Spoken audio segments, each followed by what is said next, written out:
Hey everyone, welcome back. If you can't trade on Coinbase until this step is done correctly, you can't trade on Coinbase until this step is done correctly.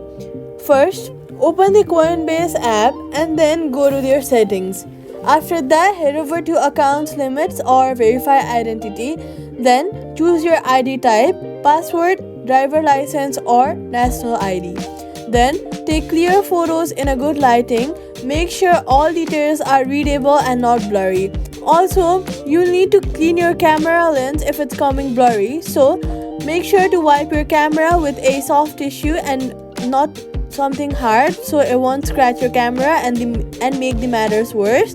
Then, complete the selfie verification if prompted.